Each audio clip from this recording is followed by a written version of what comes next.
what was it, junior year in college at Howard University. So it was my junior year that I started wearing my head cover every day. So that was around 99, 1999.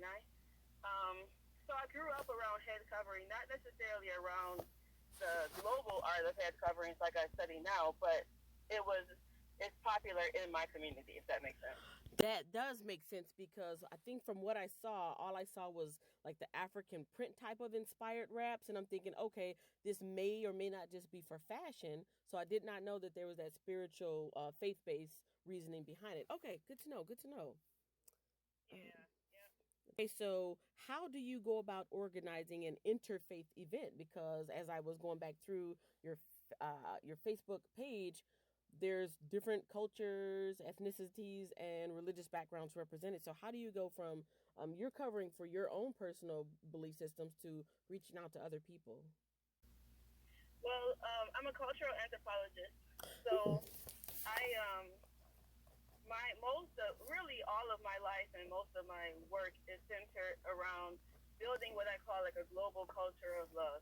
So what I mean by that is that it is centered around bringing different people together, and then also being able to help us connect to ourselves and the world in a deeper way. I'll say it that way. So, like connect for each individual to connect to themselves on a deeper level. That means getting to know who they are on the deep, intimate level and comfortable with their own soul, and then also enliven the world at the same time, right? We started a calendar. How it actually started was, um, let me see, did the calendar come first or did the workshop? I don't know which one came first right now, like the calendar or the workshop. But people used to see me and see me rapping all the time, and they started asking me for advice. I'm sure you get it too, right? Like, how you rap that? How you rap that? So I Mm. started, teaching people in the bathroom, restaurants, and stuff like that. And then it kind of grew from there into doing more organized workshops. And then I decided that I was going to publish a calendar, an annual calendar that looked at head wrapping from my perspective, right? Because I wasn't interested in it just being a Muslim calendar. Hmm. I wasn't interested in it just being like a black calendar. If I was going to do it, it was going to have some type of globalness to it. So I did this calendar called Beautifully Wrapped, the fashion, tradition, and art of head wrapping. And You say that what again? It was called what wrapped? beautifully. Okay, yeah, like the website that I got wrote down here. Okay. So that calendar, I did the calendar, and so of course it was like 12 months, different people from different ethnic and religious backgrounds. And then 12 months. Give me a little bit more background into that. When you say calendar, you mean literally month by month you were doing something different? I mean like a wall calendar, a publication that you put Oh, on your wall. got you. Okay. Yeah, a printed wall calendar. So I published a printed wall calendar Nice. Okay, great. called Beautifully Wrapped. And for that calendar, I had to pull in different people because I didn't want it to just be a black calendar, like I said, or a Muslim calendar. So I pulled in different people. And then the calendar just, people loved it. And so I kept doing it. And then the calendar became the expo, if you will. It's like the live version of the calendar. So we had Okay. all of these different people in the same space. So I can say more about that, but I'll say right now is that, many of the different head wrapping communities, like Orthodox Christians that wear their hair covered, or Orthodox Jews, or Muslims, or different Sikhs, because I just discovered Nigerians, that a couple yeah, weeks ago. Yeah. or all of those different groups. Many of them are accustomed to only the experience of rapping from their own experience, Mm.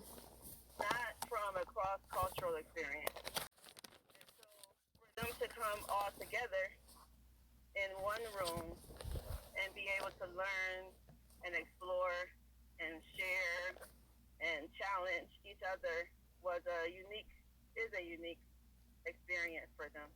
Okay. So you just answered about two of my questions in a row there. The next one, about how many cultures are represented in that? I think we just named about what, four or five? I would say we have the Sikhs, we have the Christians, some Christians, different Christian groups. We have I'll separate Orthodox Church. I'll separate the nuns because nuns, they have their own thing going on. I'll say, we have different. It's kind of hard to say because even within Muslim groups, you have so many different subgroups. Yeah. So, like for example, I would pull in the different men who wear turbans. Mm-hmm. I would pull in many of them who are Muslim, but they wear turbans. Not all Muslim men wear turbans. You know what I mean? Mm-hmm. So I would say overall, maybe you could probably say 15, 20. What changes have you noticed in the representation of headwear, if any, over the years?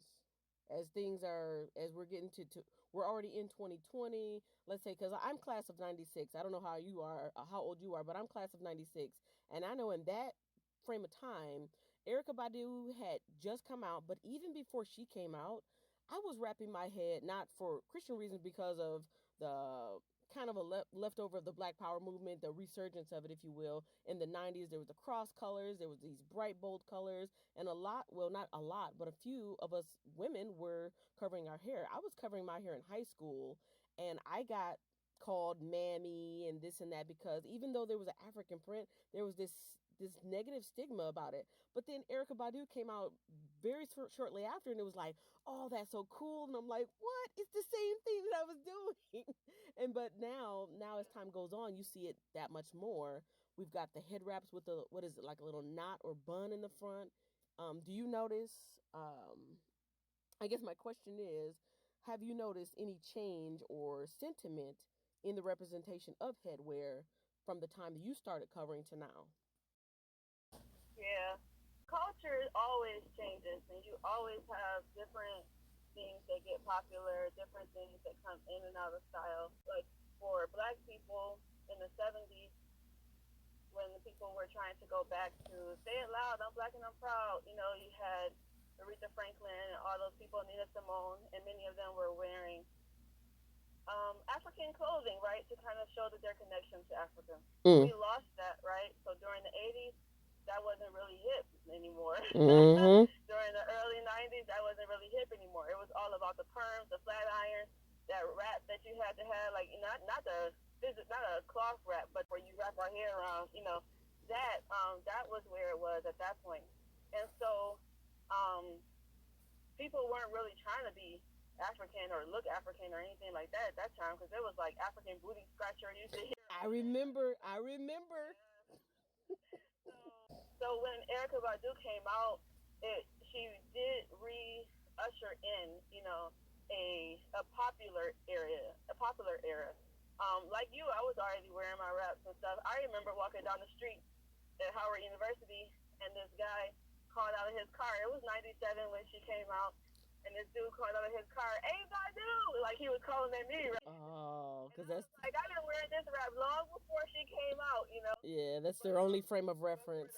The popular culture, it wasn't on the popular like that. Now, where we have our natural hair movement, we have a big push towards Blackness. People are going back to what Aretha Franklin and all of them say it loud, I'm Black and I'm proud. Let me try to look as African as I can. Not to say as African as I can, but it's not a bad thing to look Africanish. Even though raps, as we know, are not solely from Africa. Exactly. But so yeah, right now we have a lot.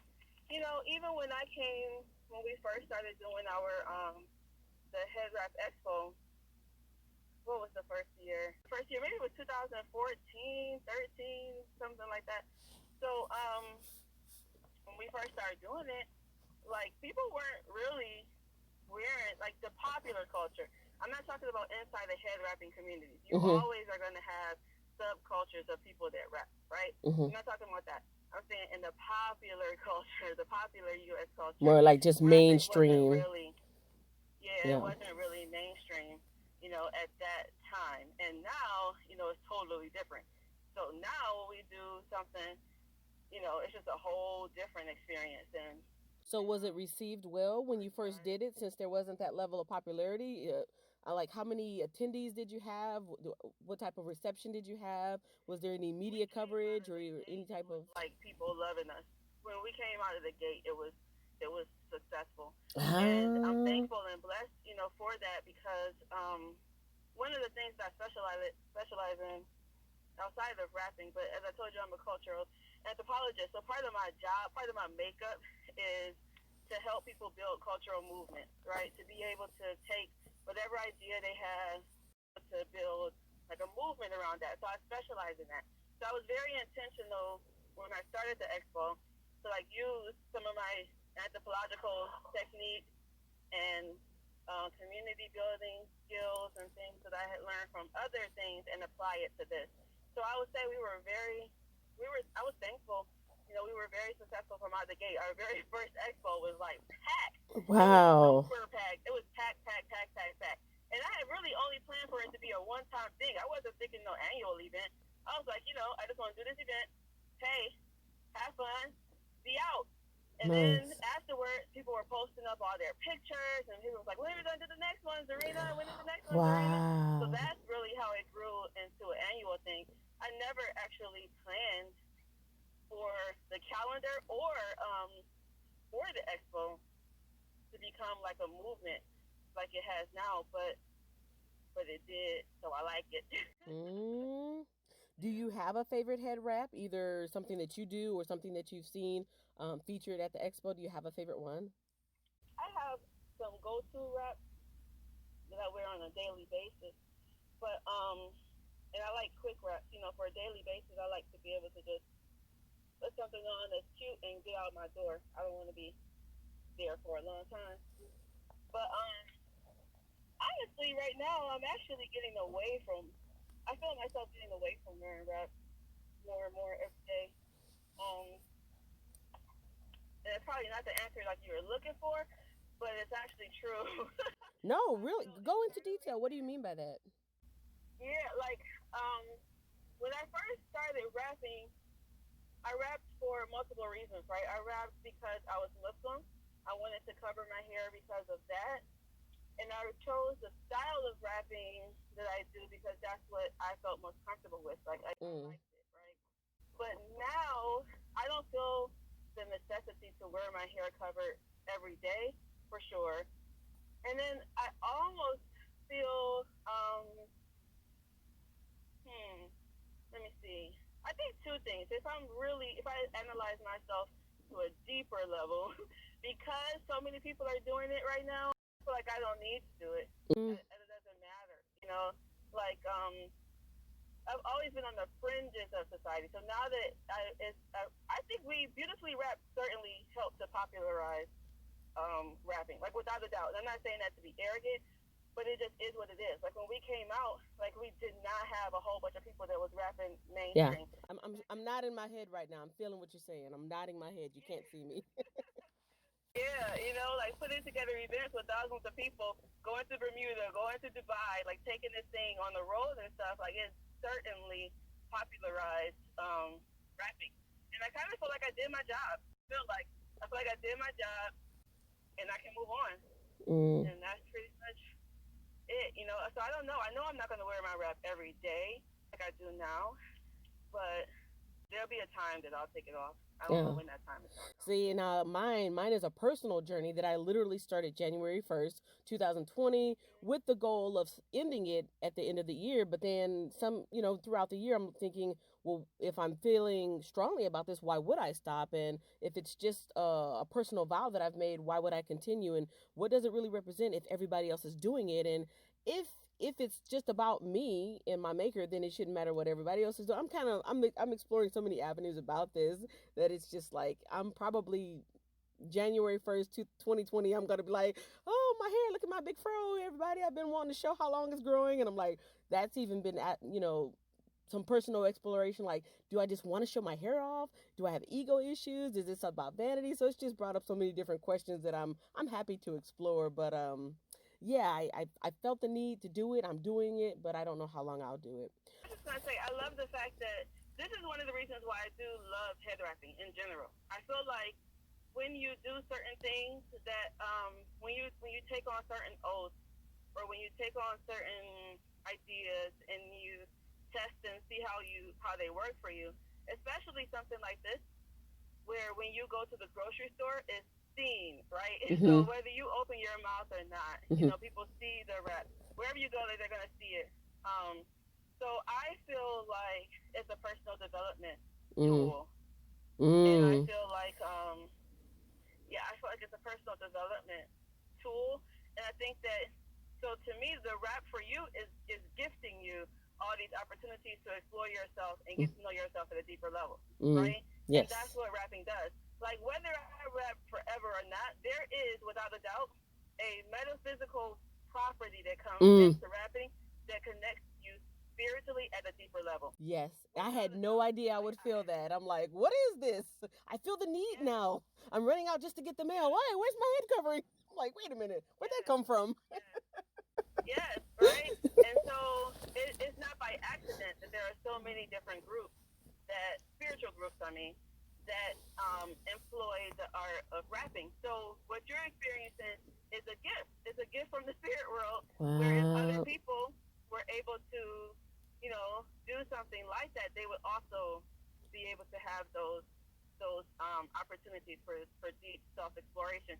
And quite frankly, like not everybody in our society takes the time or even cares about doing deep soul exploration like what you're doing right now.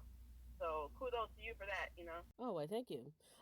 Going back to your own experience of covering versus uncovering, my site has like, I don't want to say 3 levels, but I'm exploring 3 levels of covering, which is I say capped, which is literally if you're covering, that could be a baseball cap.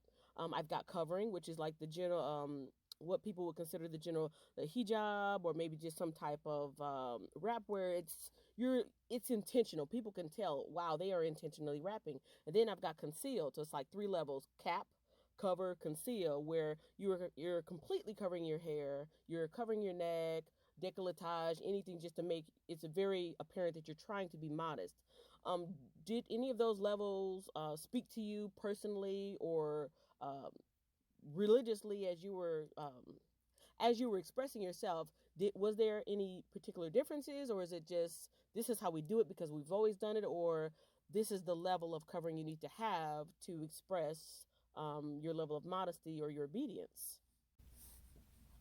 Yeah, for me personally, it was about covering all of my hair. Thing for me was like covering all of my hair. So I didn't really wear like partial wrap. Like let's say like even when I had my locks or whatever, I didn't really wear partial wraps where I would have the locks out at the top. So it was always just about like covering my hair. Gotcha. More of a privacy level. Okay. Let's see. What is the hardest part about head wrapping? I think the hardest part, right now, sometimes I get headaches actually if I tie not necessarily too tight, but like I told you, like I feel like I'm not gonna wear it all the time. I'm feeling like a weight. The wrap is like becoming a weight where it used to be light, scary, but now it's becoming like a weight. And I actually think that it's like smothering my hair. It needs to breathe more, and I'm feeling cause for that. So I think that's the hardest part for me at this moment in 2020. For me, my hardest part, because I work in a factory setting, and I don't work in the offices. I work on the line, on the assembly line, and it is fast paced and you're hustling. And the first day that I went to work with my head covering, it was a hijab style. It was over my head, it was around my neck, it was wrapped a certain way because I love Pinterest and I love YouTube, and I was like, that's cute and I'm doing it. Not realizing the practicality of it did not fit the nature of my job, where I'm hustling back and forth on this assembly line, and I was like, I can't keep this up, but I do want to keep my vow. And so I had to experiment with different types. For me, the turban works out the best because I can still have freedom of movement and full range of motion with my arms and reaching and pulling and doing different things. However, depending on how it's wrapped, I something about wherever the knot is at does cause me issues, and I'm like, oh, I need to move this knot the way it's tied, but I don't want it to fall off my hair because I don't have time to. The flow of everything is so fast that I won't have time to stop and rewrap. So that has been my biggest challenge, is like, what is the most efficient way I can cover with no fuss, no muss, and keep it moving. Right, right. Yeah, that makes a lot of sense. And I wondered, like, I was thinking, that made me think too, like, I bet most women that cover, whether they are Orthodox Christian or whether they are Muslim women, I'm thinking most Muslim women that I know, I don't think they even work in my environment. Just the way the society is set up, the way the faith system is set up, the way their family structure is set up, their men might be working out here, but the women aren't. And I'm like, what type of women work in fast paced environments? Like that's something I want to do some research into and see, like, how can you rap and still and but work in an environment where it's not necessarily catered to your needs to cover. You just need to get your job done. And yeah, People you could talk to. Like I know some women that work in the factory. I know a electrician. So she does, like, she's one of those people that goes deep down into the ground, like for the electrical stuff. Like she's a master electrician. I'm not talking about just like she's one of those master electricians or whatever. And that's a whole men's world. So she would probably be a good person for you to talk okay, to cool, if you cool. wanted to explore that. Oh yes, ma'am. Yes, ma'am. Okay. Let me run down the rest of these questions because I want to make sure that I am aware of your time. You said the expo is going to continue, correct? I think I saw online that it is going to continue for this year. It's not going to continue this year. It might come back next year, 2021. But 2020, yeah, we're not doing it. Okay, because my question after that was going to be, how different will it be this year with all the different precautions put into place? Yeah, a lot of people were asking me to do some type of like virtual program or something. But with the nature of what we do at the expo, it's not it wouldn't be safe to do it type of environment with like social distancing. None of that stuff will work. I mean, our expo was like it was a people event. Imagine being in the market in Morocco or something like that. Like that was the vibe that we were going for. So I'm not going to do it I could do something virtually. I've been doing workshops. You know, for libraries and things like that virtually, individually. But yeah. So we'll see maybe next year Okay. how it works out. I think I came across a video, something about head wrapping as a side gig. Yeah, I used to teach people how to start a business surrounding head wrapping. So because people like head wrapping for me wasn't my full time gig or anything like that, right? But like you can easily make $1,000 a month, $2,000 a month, doing head wrapping if you structure it as a business, right? So that's what I was teaching in that workshop. Wow, that is a great follow-up conversation for us for my main channel. My main channel on YouTube is actually dealing with business and entrepreneurship, where after I just got my 20 years in the factory, I'm trying to formulate my exit plan, and I've been trying different things out to become my own boss, whether it be blogging, YouTubing, I'm writing a book, I'm doing voiceovers, which is why I'm in this walk-in closet home studio. And I'm like, I'm trying to make my exit plan from this. So that I did not know there was that entrepreneurial side of you. I would love to have a secondary conversation with you about that. But I'm gonna work on these last two questions and then let you go. How do you go about, like, you had the expo? What was this, like in a convention center or something? Not a convention center, not as big as that, but like a community center. But not a community center where it's small because that's too. It is a big space. Basically, we used to rent it's called the Fort Community and Performing Arts Center. So you can look it up online and probably get a description of how they do it. They do have banquets and stuff there. But what we used to do was like we used to rent their big banquet hall and we used to rent all the different classrooms. So and another room across the hall that used to house our exhibition. So basically we would take over that center and then people would rotate, right? They could go to our different workshops, they could come back, then they could go into our marketplace and shop with all the different vendors. And then we had like a big stage with our fashion show area. So what are the logistics of that? Are you doing this as an individual? Are you doing this as an organization? How do you get that together? Like logistically, how do you rent it? How do you say? Well, the first time I just paid out of my pocket, right? Like, so Oh, it was basically like, okay, I'm gonna do this event, so I just paid. It was like I told you, it wasn't really started like to be something big or whatever. It was just because I wanted to do it. So I just paid the money out of my pocket. My friends volunteered, and it was good to go. So as we grew, I sold different things to fund it. I'm a publisher, so I actually publish books. That's my business is around publishing and author coaching. So my main thing is always centered around, you know. Yeah, I saw that on the not the application, the appointment maker. I just discovered that part. I'm like, what is this? What? Yeah, yeah. So that's Oh, my main business. But the way that we were able to structure the expo is that it falls under Beautifully Wrapped. So Beautifully Wrapped is an organization, right, that I founded. And then, but Beautifully Wrapped is owned by my LLC. So it's a subsidiary of my LLC. hmm, And then I would have volunteers come. We would reach out. We would I would sell things to support the cost with it, and then sometimes we got sponsors too. I'm not really good with cool. sponsors. Like I'm more of a I will sponsor versus me asking for sponsorship, but we did get people that came to us because of the platform that we built that Mm-hmm. wanted to be sponsors for the event.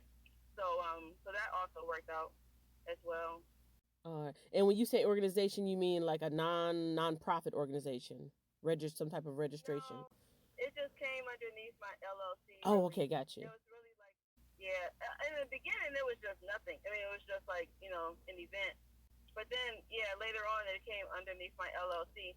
But It, the calendar, because one thing I didn't mention, and like when I first did the calendar, I didn't do the calendar like to make money. I was trying to donate some money to a girls program in Senegal. So the oh, calendar, like all the funds from the calendar, went to support this girls program in Senegal. Like that was the goal. So every time we do the expo or any of those things, like whenever there's profit, it always goes toward girls programs in West Africa. So okay. we have like that social side. Right. I'm assuming you put that the organization part under your LLC because of the liability of all the gathering of the people together at that particular type of event.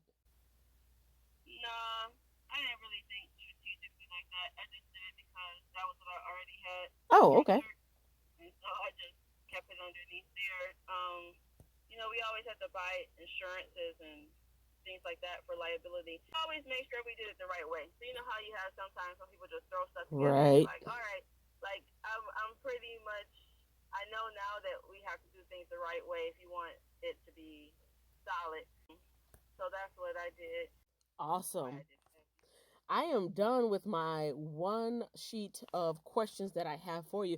Is there anything that you would want people to know about head wrapping or your organization or the expo, or anything that they might not know, or any misconceptions, anything that you wanted to add? I would just say if they're interested in coming with us, because a lot of people from our events and things are people who are culturally minded, who like to explore the world and such. So I started taking women on different trips. So we've gone to Morocco, we've gone to Indonesia, we've gone to Senegal. So pretty much like if anybody's interested in reaching out or being a part of anything that we're doing, they can email us at Okay. info@beautifully-wrapped.com. So people can reach out to you through, people can find out more about you. I've got the beautifully-wrapped.com down here. I wrote down that you are on Facebook. You gave me the email. Is there any other platform or on social media that people can either learn more about you or reach out to you that you wanted to share? We have an Instagram. I just don't really monitor it that much, Oh, okay. but I can look you up on there we too. do have an Instagram. Yeah, I have a personal one, and then we have a beautifully wrapped one too. I think it's under Headwrap Expo. All right, all right. Thank you so much, Zarina. I think I have more than enough here um, to write a decent, informative, written blog. My blog is pretty young. It's only I just had it this year, but I wanted to have really good information that pretty much like you said you said you're a cultural anthropologist, which I really want to ask you more about that, but I'm aware of your time. But maybe I'm one in disguise because I love cultures. I love languages. Languages is my thing. I love languages, and I want my website to be available to inform, entertain, and maybe answer some of the inquiries of anybody that comes to it, not just people that say from a particular background. And so one of the pictures that I've got on there, I think it's like a montage of different head wraps from different cultures, different skin tones, different styles. And I'd like to be able to learn more about it myself and share what I learned with other people. Yeah, well, kudos to you, Kenya. You know, I'm proud of you for I'm proud of you for having an idea and then implementing. So many people have an idea for something, but then they don't actually implement it at all, right? So you're doing that, right? So we're gonna pray for you to have success with everything that you're doing, that it gets amplified in whatever ways are good for you and your spirit and those that are gonna come in contact with it. And let Amen. me know that you can feel free to reach out uh, whenever. And I typically always try to respond at some point. I may not respond like real super super fast, but I always typically try to respond at some point. So Awesome. so feel free to reach out, with whatever you have. All right. Well, I thank you for your time, ma'am. And I don't know if you got a chance to You're welcome. read any of the notes in my appointment to you, but I'm actually from Michigan myself. I'm from Pontiac, Michigan, but I've been here Okay. I've been here in Texas for 15 years because I got laid off up there and been here ever since. And so, anyways, just want to say hi, fam. Say hi to my Right. family for me because I'm from Yeah. there, but I'm home here. I'm from there, but I love Texas. So I'm glad you found some place you really, really love. That's yes, good. That's good. All right, my love. So have a great day. Have a great weekend. thank And you, thank man. you for reaching out. All right. Thank you for helping me out with my article. Appreciate it. You too. All right. Bye Bye. bye. Bye.